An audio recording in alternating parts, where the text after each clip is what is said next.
Good afternoon, Richland College. Welcome back, y'all. It is that time again, the Philosophy Club Radio Hour. You're listening to KDUX Web Radio, broadcast live from Richland College in Dallas, Texas. We are the voice of Richland College. Views expressed on this show are our own unless otherwise stated and do not reflect the opinion of KDUX Web Radio, Richland College, or DCUD. Welcome, guys. we are live and in full effect here. This is another meeting of the Philosophy Club Radio Hour. It is, of course, an extension of the Philosophy Club proper. The Philosophy Club proper meets every Tuesday from 2 to 3 in room EO76. And then, of course, on Wednesday, we meet here in EO11, a.k.a. KDUX Studios. So we have some newbies here. We've got a very special guest. Me. I was self-referential. It is you. The president himself. So why don't we go around the room and just make introductions, say who you are, and anything else you want to include about yourself. We'll start in the far corner. Okay, my name is Caribou, but you guys can call me Kai. Hey, Kai. Newbie here. Welcome. Hi, my name is Andy Long. I'm the chair of the theater program here at Richland College, and I'm directing the play that we're talking about today. Yes. My name is John-Claude Van Damme. You might have seen me in a couple movies, but, just dropping by Richland College. I saw you in Sense8. Oh, did you? Yeah. You like it? Yeah, I love Sense8. Good job. Good work. Thank you. And and the Halloween some lights lights fell. Bringing down the house. And I'm Zaria. I'm sorry. Go ahead. I'm Zaria. You guys can call me Z. Welcome, Z. And I am Professor Manzi. I think the studio is haunted because half the Halloween lights just fell. I'm Professor Manzi, the faculty advisor of the Philosophy Club here on campus. And glad to have everybody here. Again, special shout out to Andy Long here, the lead faculty of the theater department. He was a guest at the Philosophy Club yesterday. So actually, why don't we lead with that? Andy, Sure. Plug the play, when and where it is, and we'll go from there. Excellent. Waiting for Godot by Samuel Beckett, winner of the 1953 Nobel Prize for Literature, will premiere tonight. Doors open at 7 p.m., shows at 7:30 in Fannin Performance Hall, which is F102, right over here in Fannin Building. And it runs Thursday night, Friday. It runs tonight, Thursday night, Friday night, and Saturday night. It's absolutely free. And then it'll take about a week off, and then it'll travel to Angelo State University in San Angelo, Texas, to compete in the Kennedy Center's American College Theater Festival. That's amazing. And so how much did it cost to fly Jean-Claude Van Damme in to introduce the play? Well, he's not working much nowadays, so it was gratis. In fact, he actually sent us a donation check just to be able to make an appearance. No problem, man. Poser. I love Richland College. We'll take it. You know he's Belgium, right? No, I love, that's why I'm here. I'm just confused by your accent.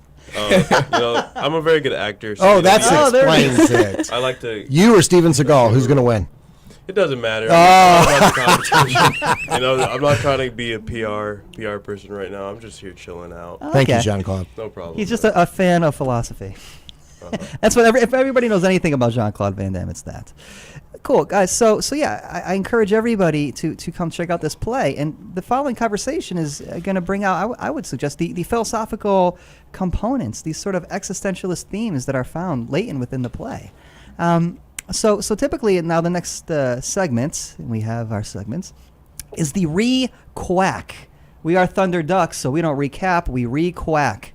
This is the point in the show where I usually blow my duck bill, but I left it in my car. So everybody quack. Quack. Okay, guys. So what do you guys take to be the salient talking points from Tuesday? Because we got to a lot of conversations. We're working with the groups and breaking them up, and I heard what my little group was saying. But Uche, what do you think? Uche, Philosophy Club president.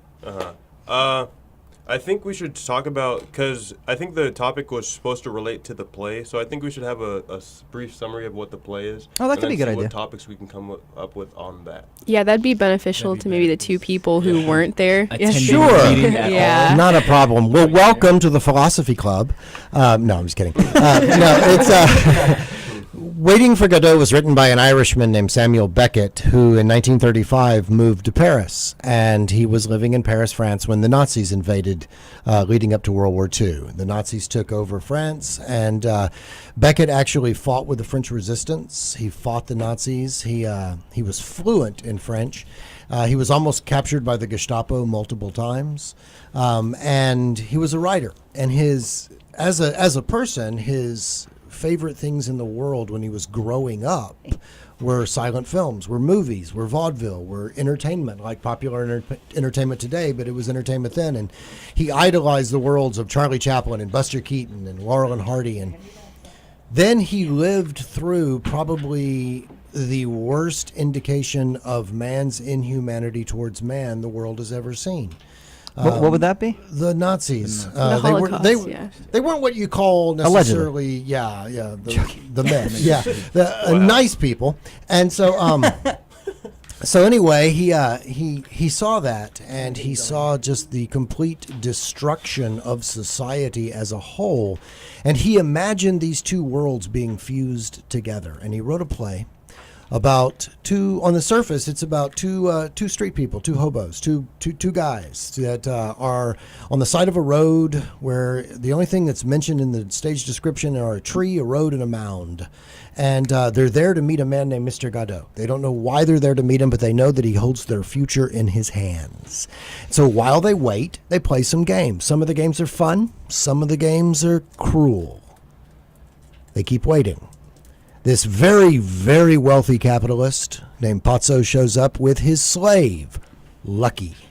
That's the name of the slave. They spend some time with Lucky and Pazzo. Lucky and Pazzo go on their way. A little boy comes out and says, Mr. Godot can't come today, but if you'll come back tomorrow, I'm sure he'll be here. That's the end of Act 1. Act 2 happens, and it's almost the same, except now Lucky the slave is mute. He can't talk, and Pazzo, the capitalist, is blind. At the end of the play, the boy comes out and says, Mr. Godot can't come today, but if you'll come back tomorrow, I'm sure he'll be here. And that's on its surface the plot line of Waiting for Godot. So what does all this mean? Well, Beckett himself never interpreted the play. He left that up to interpretation. And he refused to ever say what things meant. Well, I, of course, as an artist, have interpreted it for myself. And in my view, it means this. Mankind is waiting for God. While mankind waits for God, mankind plays games. Some of these games are fun. Some of these games are cruel. There is a master class, and the majority of us are in the servant class. Thus, we have Pazzo and Lucky. We're lucky to be alive. And every so often, a messenger comes along and says, God's not ready to come down yet, but if you'll keep waiting, I'm sure he'll be here soon.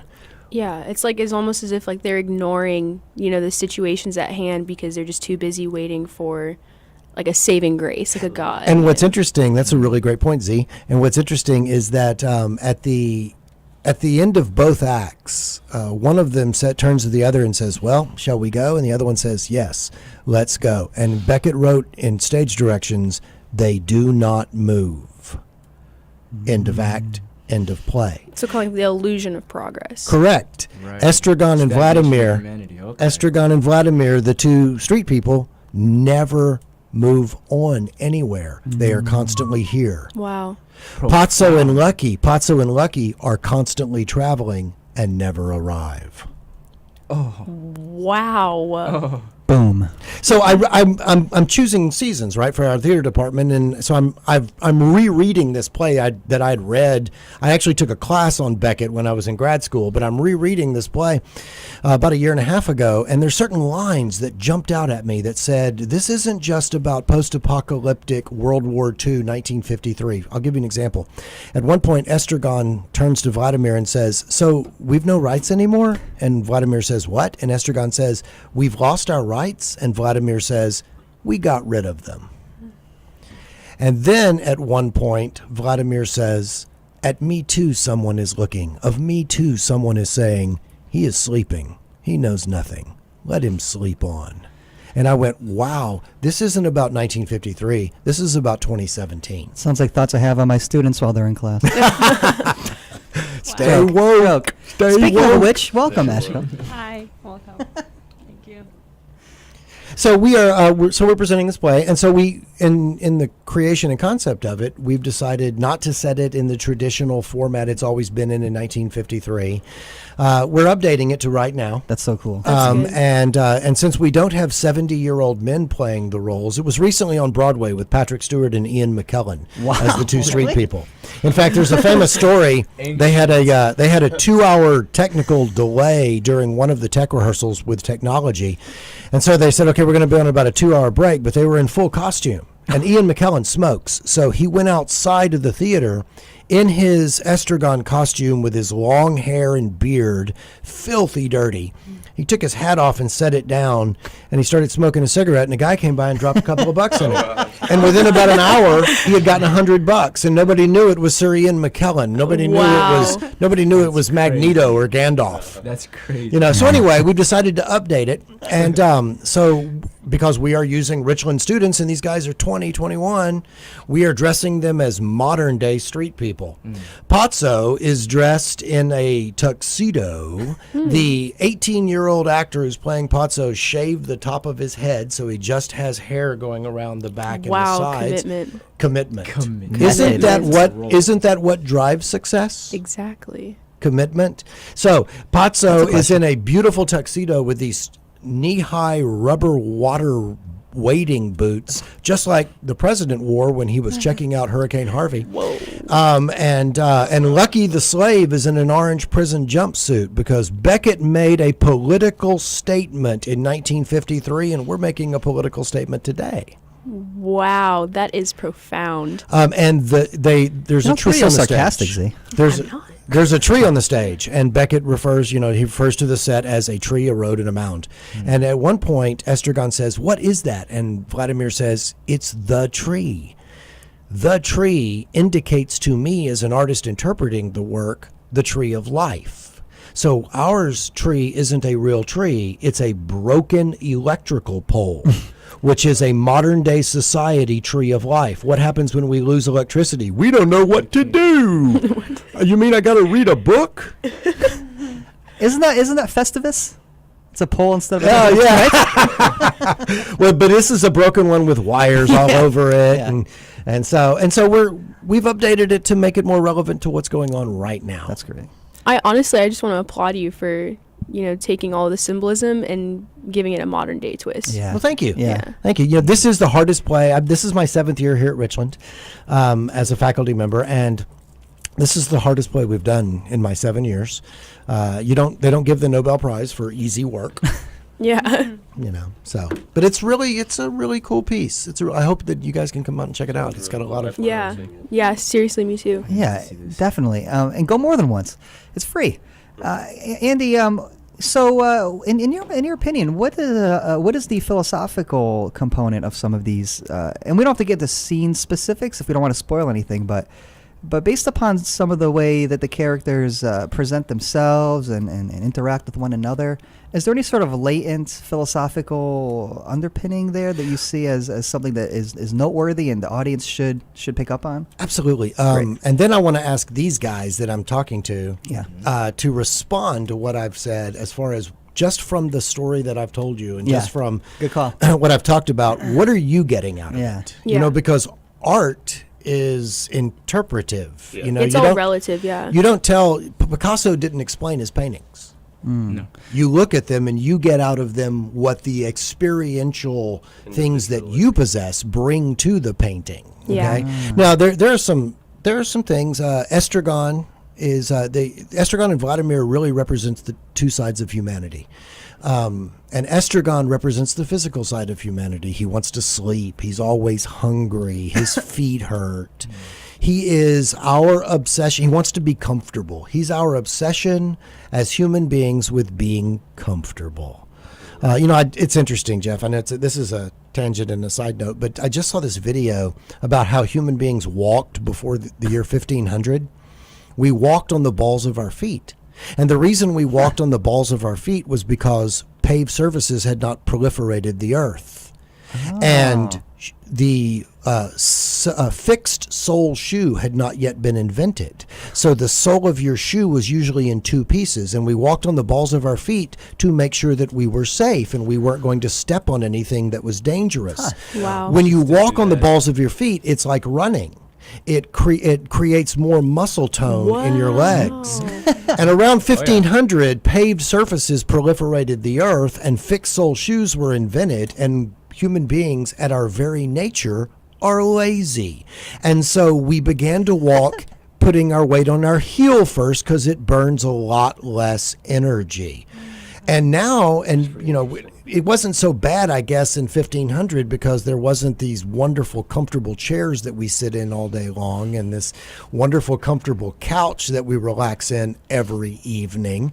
And so it enabled us to have more muscle tone. And somewhere along the line, we got really lazy. So Estragon, as the two hobos, to get back to Godot, he represents the physical side of humanity in all its positive attributes and its negative attributes.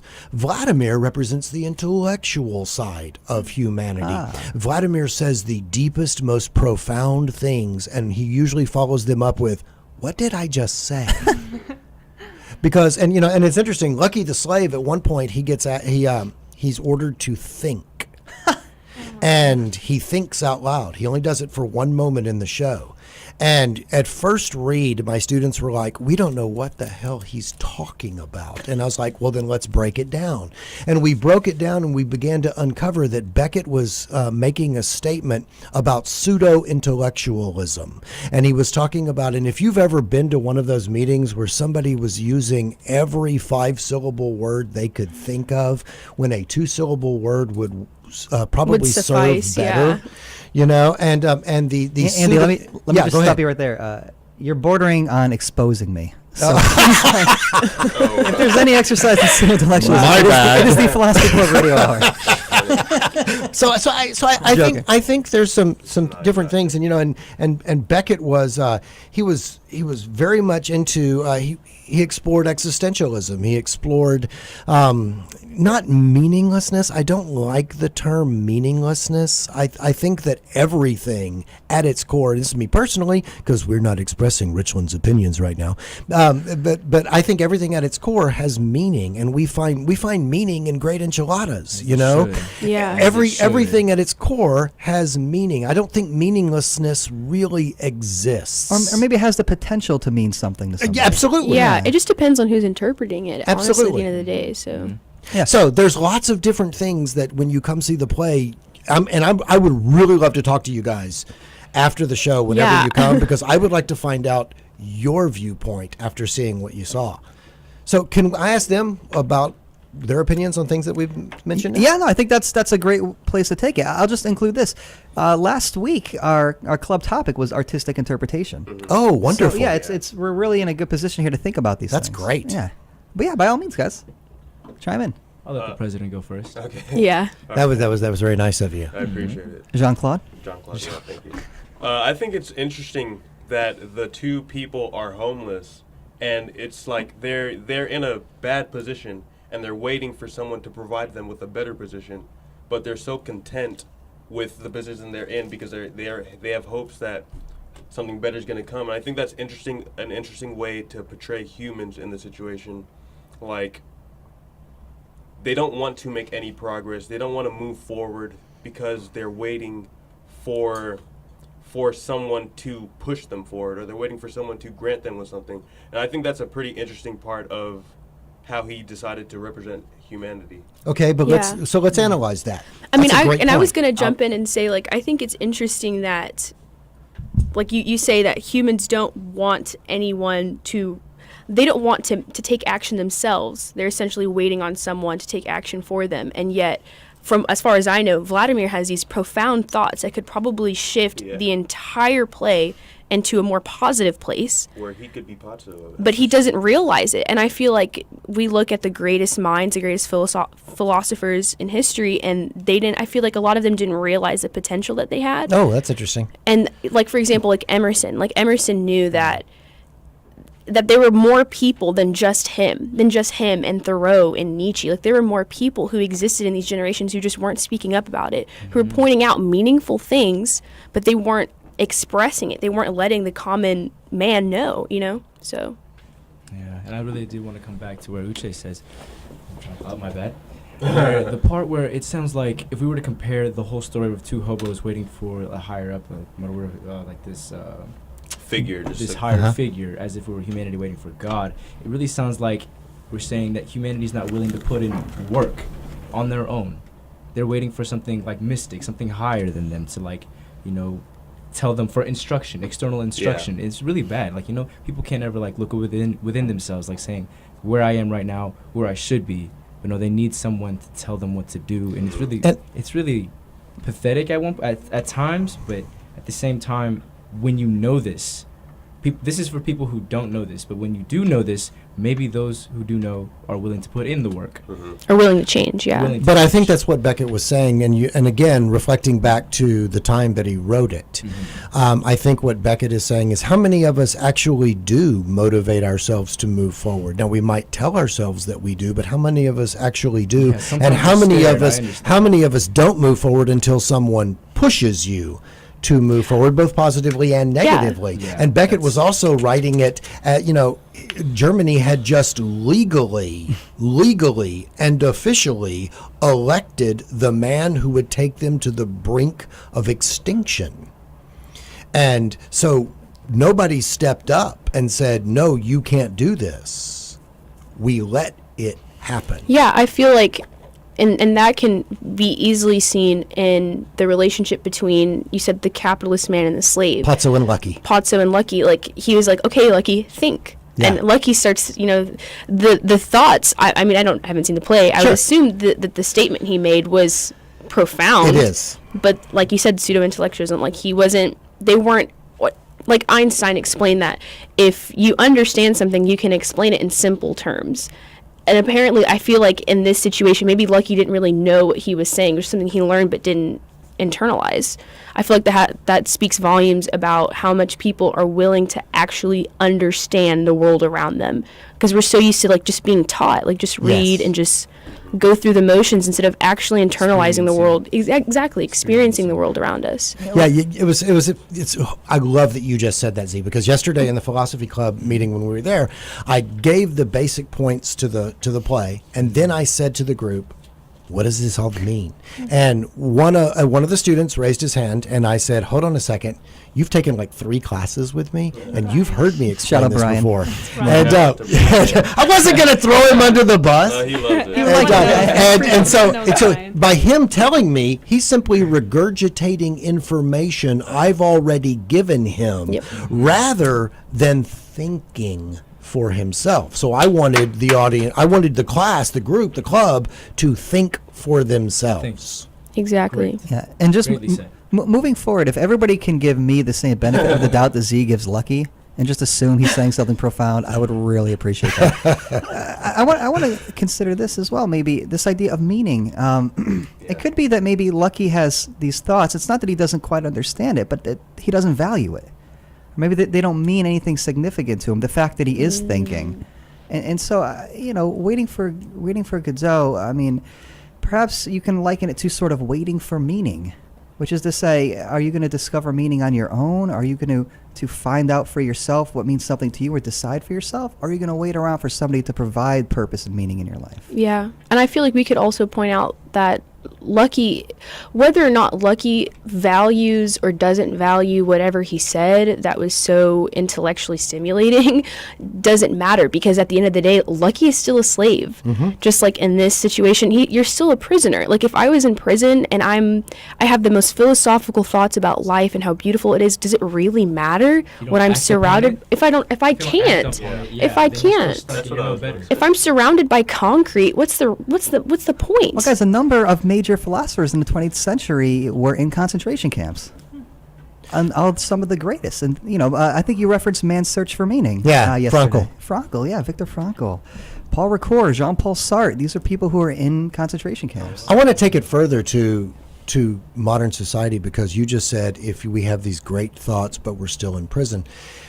we as a society right now are surrounding ourselves with the greatest technological achievements, and we have the most comfortable life as a culture that humanity has ever experienced. And how do we use that technology as a whole? How do we use that comfort as a whole? We use it to distract ourselves from meaning. We use it to distract ourselves from truth. We embed ourselves in Netflix. We allow ourselves to be distracted and entertained rather than challenged. I was just walking across the bridge half an hour ago. It is a gorgeously, amazingly beautiful day, and we don't get them all the time. It is one of those temperature days with the perfect temperature, the perfect breeze. The sun is coming through the trees, and The sun is blinding me. I'm watching as I'm walking. I'm watching people watching television with their earphones in on their phones, and I'm going, "Are you kidding me? The show is right here." But I think, Live our lives instead of observing and living vicariously through other lives. Oh, that's I think interesting. I think that's part of the meaning as well. well, that's interesting. Speaking from an actor's Sure. perspective, yeah, Sure. I think you're right. I mean, the other side of it would be, well, where are these students finding meaning? I mean, maybe they just don't care about a nice day. Could I put something? And what does that suggest, though? Could I put something? Are in they real quick? wrong? Yeah, Jesus. It's your I'm input. sorry. It's your input. So I was thinking this. I'm sorry, Jay. Go ahead, JC.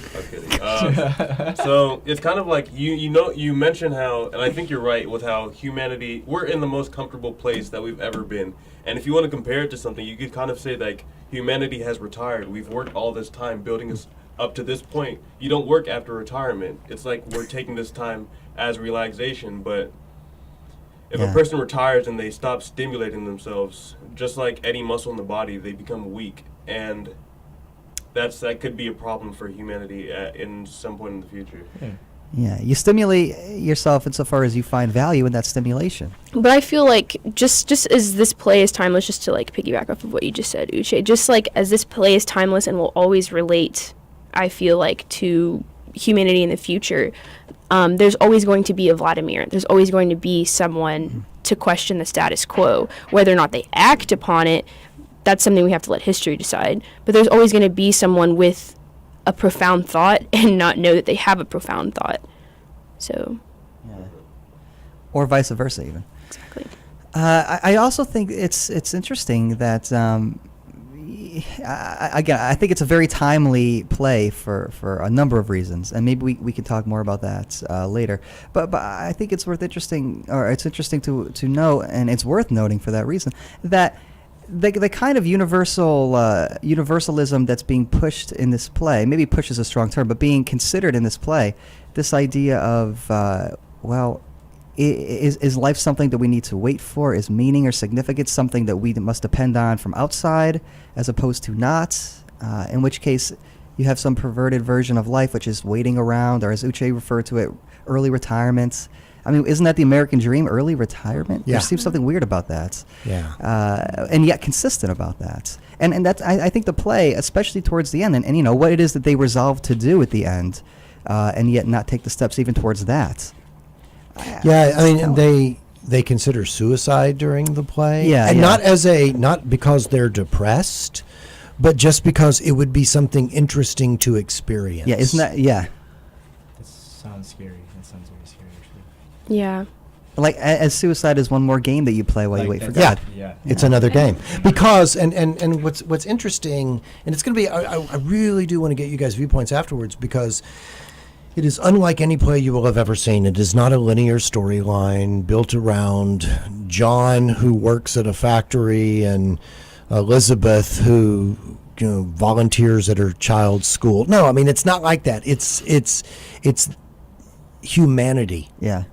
And so it's not that these individuals are considering suicide. It's that humanity as a whole, and what is its relationship with death. And again, going back to Beckett and what he had just lived through. I feel like the play, honestly, like just if we're looking at it just like surface level, it's almost like a beacon call to like all deep thinkers.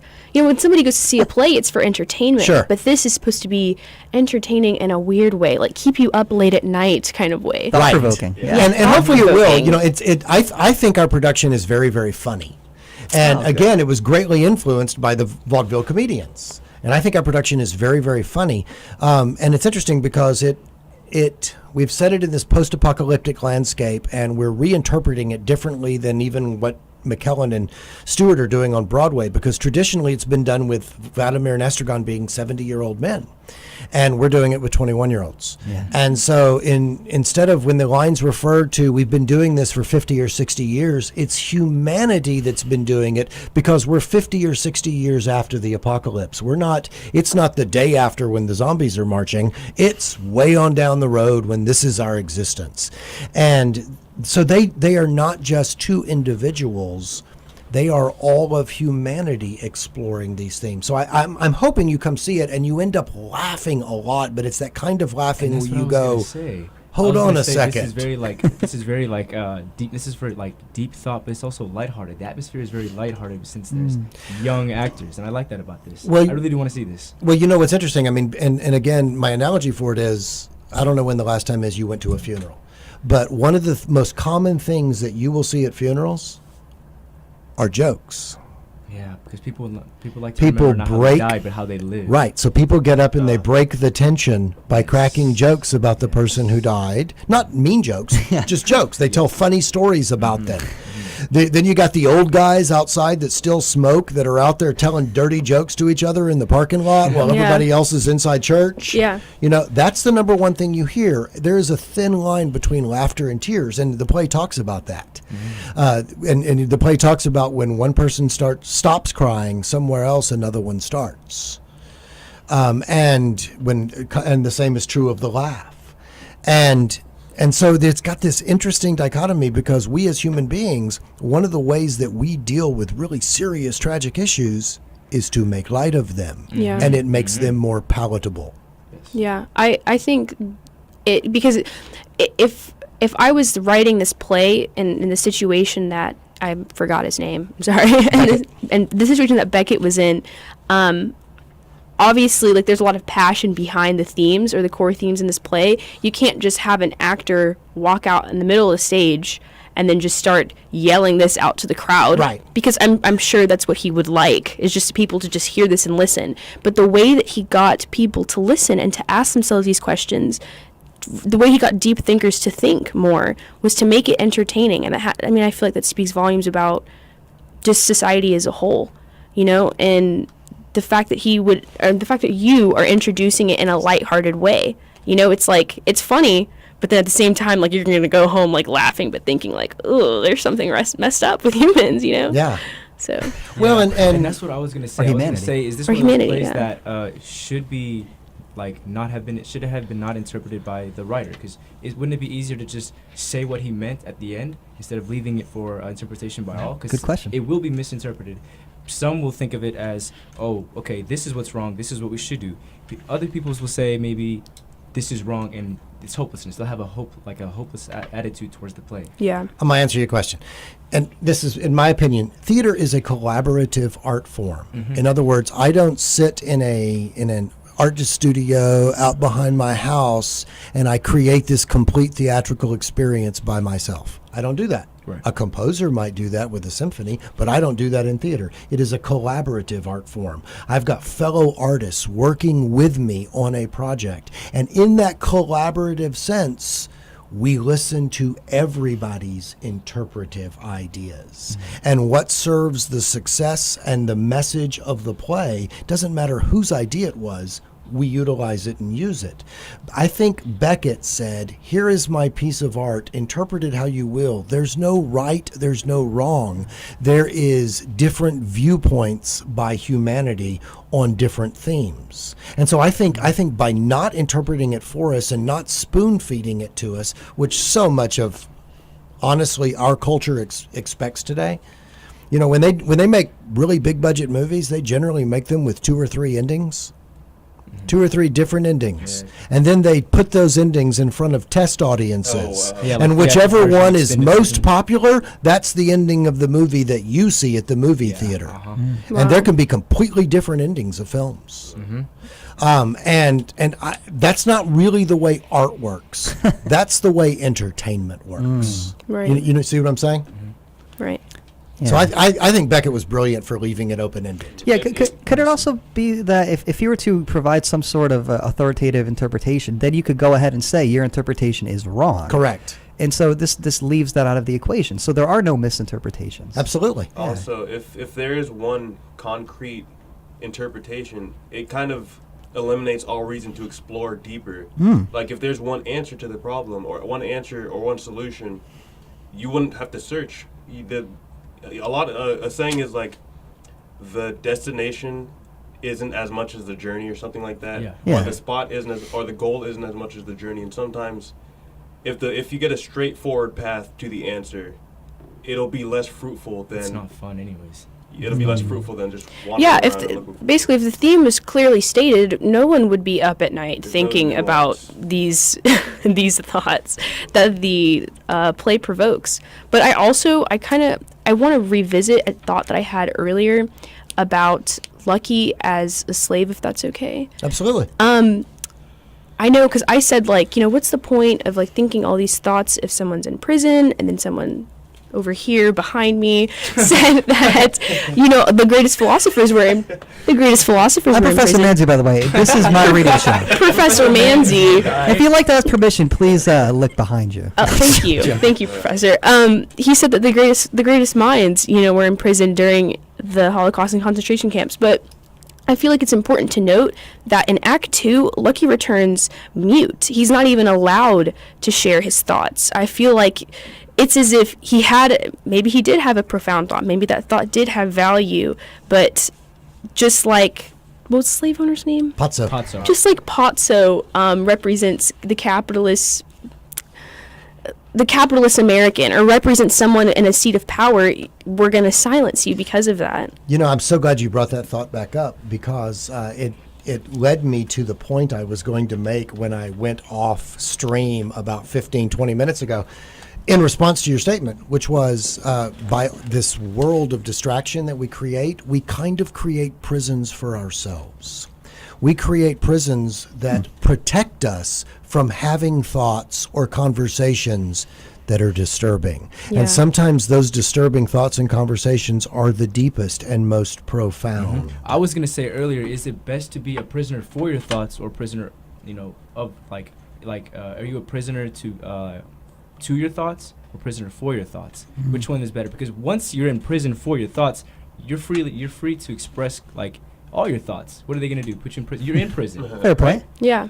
But for those that never get their point across, they're enslaved internally. Yeah. And how many people in the world today would have amazing, profound messages to give to people, but for whatever reason, they are prevented from speaking out? Yeah, and I feel like that could Discouraged. not even- Often people are just Which is discouraged. prevention. not even Marginalized. just discouraged, but because they're a part of a system, an institutionalized system like prison, like the prison system. And I feel like Pozzo represents people, like in the second act, who are just blind to it. They're people who I are love that. above us, who just don't want to think, don't want to hear any thoughts, but at the same time they're blind to the problems that it's creating. Like Pozzo doesn't even see the homeless men in the second act. He doesn't see anything around him. All he does is hear, but he can't hear anymore. He can't even hear the profound thoughts because of... You just cracked me up, because you made me think about people who say, I'm not racist, I don't see color. And I'm like, wait a minute, What? how Yes, is you do. how is that possible? Yeah, Those are people putting on their own blinders. exactly. Instead of taking them off and really looking. Like the problem is there. Like whether or not Pozzo is blind, the problem is there. Whether or not Americans don't want to see institutionalized slavery today, Right. it still Right. exists. Right. Racism is still there. Right. So I feel like the fact that you're bringing that theme up in your play is astounding. Well, look, there's. I'll say this. The education is a system. The education system. So, quiet student. The teacher's speaking. No, it's making a silly parallel. But I actually want to. We only have 8 minutes left. I want to throw something out there because I love what everybody's saying, and these points are incredible. But it seems like there's another component to it to me, and it goes back to this idea of having the thoughts awaken within you, these deep thoughts, usually thoughts on things that are very uncomfortable and deeply disturbing. It's interesting that we get at those thoughts through an artistic sort of medium. So we get the presentation in the form of a play. And it seems like maybe the medium allows us to be mediated with our own thoughts on these deep issues, such that the play itself serves as a interstices, to use a funny term. It serves as a bridge so that you're able to think about these deep things without necessarily being too close to it to the point where it knocks you off your rational orientation, or that you're too biased or prejudiced to really see it clearly. You can experience it through the artistic mode, and more specifically, the comedic mode. I love that you're emphasizing this, Andy, that it's a comedy as well. It is. I mean, it's a dark comedy, but it's intended to make you laugh as much as it is to make you think. And I wonder if that's because comedy affords you a distance from those things that are deeply personal. It allows you to look at something in its objectivity and therefore laugh about it and draw observations on it. I think that's absolutely dead on there, Jeff. Thank you. I think that We'll close with this then. I'm sorry, keep going. in order to first recognize that we cause others pain, we have to see that people are experiencing pain. Yeah. And in order to make change in ourselves, we have to see what our current behavior is causing in others, and not just see it from a distant perspective, but to see that it is a causal, effective relationship. Yeah. And I think that's what this vehicle does, is, as you just so brilliantly and eloquently put, you like how I did that, that this... Is that referring to me? Yeah, that this vehicle gives us I want that to be a soundbite. this way to be entertained and not realize necessarily how deeply and profoundly we are being affected. It's kind of like how you make a child laugh before you give them a shot. Before a life. Right. That's great. That's brilliant. I love that. Yeah. Or it's kind of like you just experience an epic failure and then you make a joke about it. Or you are a rapper and you freestyle about Trump. Oh, I watched that today. Yeah, I heard it on the radio this morning. That was not a freestyle. Eminem freestyle. I saw that. So Yeah. yeah. Well, here's a little teaser for next year, Jeff. I think that you and I are going to be working together repeatedly. I hope so. Because she mentioned Emerson and Thoreau. One of the shows I'm looking at next year is The Night Thoreau Spent in Jail. I don't know if you've ever seen it or read it. No, I'm I've heard completely about it. unfamiliar. Yeah, he spent one night in jail, and the reason he was arrested is because he refused to pay his taxes because the United States had gone to war with Mexico. Oh, no kidding. But he didn't even live like in No. the society. He lived by himself. He's like, why am I paying taxes? And the I two make main my own characters country. are Emerson and Thoreau. Oh, no kidding. That's one of the shows I'm really considering next year. That sounds awesome. You don't understand. Like I love them. So That's so promising. Guys, so yeah, we have about 5 minutes left before your next program, which is Rock Shop. So I usually we sort of kind of go around the room and maybe express any final thoughts, which we're free to do. Or we can continue to investigate until the final few seconds here. It's up to you guys. But I want to make sure, does anybody have anything in particular that they wanted to circle back around before we run out of time? Any themes or details about the play I'd like to itself? just reiterate that it's tonight, Thursday Yeah. night, Friday night, and Saturday night at 7:30 p.m. in Fannin Performance Hall, which is F102. And doors open at 7. It's free. So Yeah. come check it out. Support the arts and philosophy. John, Come so to you this. trying to come Friday? I got you. Seriously, Friday. I'm down. Playing Yeah. Friday. You're Yeah. coming too. Because I was in theater I started in 7th grade. No choice. Okay. And then I was in theater up until my junior year. So Oh, like cool. I have a lot of respect Gotcha. for people who interpret such amazing plays. Yeah, and play selection. Really Yeah. good. Right on. And the Philosophy Club, of course, it meets every Tuesday from 2 to 3 in EO 76. And we will be doing that until the end of the semester. Any plays after waiting for? Yeah, we got coming up in November a play called Ride by Eric Lane, Oh. and it's a three. Since Godot is 5 men, Ride is 3 women, and it is a play about 2 high school seniors who take an ill-advised road trip. and one of them is on her way to confront the woman who is having an affair with her father, and the road trip kind of takes a wrong turn, and it's pun intended. comedically drama. Clever. And then in February, we do Richland Writes, which we initiated last year. Richland Writes is a 10-minute play festival of plays written by Richland students, directed by Richland students, acted and designed by Richland that is students. so In fact, cool. Are you we're serious? taking play submissions right now. We take them till December 1st. Oh, wow. 10-minute plays can be on any genre, on any subject. We work with Professor Scott Branks in his creative writing class, but we take submissions from any Richland student. And then in April, we're doing purely for entertainment value, First Date the Musical. It was on Broadway a couple of years ago. It's a contemporary musical, very new. It's about a man and a woman who meet on a first date, on a blind date, and all of the specters of their boyfriends and girlfriends past come up. Oh, my God. Gosh, no. It's pretty fun. Sounds fun. So No, that sounds great. Yeah, fantastic. And I'm especially excited about that student playwright thing. That's it's really really nice. fun. Yeah. We had plays last year. We had one about human trafficking. We had a play that took place in hell. We had a play. One of my favorites, Marcelino Vasquez wrote it, and he's a student here still. And it was about two men who were getting married, and one of them ran an errand to go to the mall to pick something up, and there was an active shooter, and he was shot and killed. And they were not yet married, but they were on their way. And Marcelino wrote the play and told it in reverse. So the play began with the funeral and ended with the proposal. It was really beautiful. That's interesting. It was really beautiful. All right, guys. Well, yeah. And just in case you were unaware, there are aspiring artists, aspiring tragedians and comedians and playwrights among you at Richland College. Maybe even sitting right next to you in class. So this is a fantastic way to showcase their talents, guys. I'm going to make one special announcement before we sign off, and it has to do with fundraising. So last semester, the Philosophy Club hosted their first ever fundraiser. They raised almost $800 in a single day, which is unheard of. We have another fundraiser coming up. We got the final details this morning. And I thank the Philosophy Club student officers, especially Uche over here, for making all of this happen and come together so quickly. So the fundraiser is going to be held on November 17th, 11/17/17. That's a Friday, the week before Thanksgiving. We'll have two spots set up, one in Wichita Hall and the other in El Paso.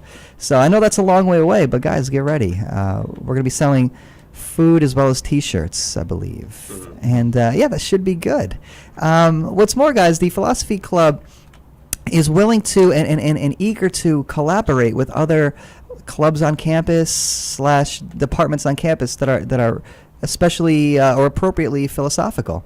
And in our opinion, that's literally every club on campus and every department on campus. Any club that has humans in it. Yeah, exactly. So we're really thrilled to have, again, Andy here today. And what's more, to be able to talk about the arts and bring in the philosophy and vice versa. That's really kind of what we're all about currently. Jeff, And, thank you so much for having me in thanks. Philosophy Club. Thank you so course. much for having me. It's a blessing Thank having you. Now, guys, and you are listening to KDUX Web Radio, broadcast live from Richland College in Dallas, Texas. We're the voice of Richland College. Views expressed on this show are our own, unless otherwise stated, are Godot's own, and do not reflect the opinion of all KDUX Web Radio, Richland College, or the DCCCD. Guys, thanks so much. Tune in next week, every Wednesday, here, 2 to 3. And I will say this, guys, I didn't realize this, but we have, every Wednesday, do you know we have EO76 reserved for Oh, do philosophy? we? Wow. We could host listening parties. Oh, wow. Yeah, my we could project the entire radio show up on the projector in awesome. EO76. We could consider doing that. But okay, guys, thanks for listening, and tune in next week, and stay tuned for Rock Shop with Dave the Shockwave. Shout out Dave. Take care, y'all, Shockwave. Thank you. and think about it.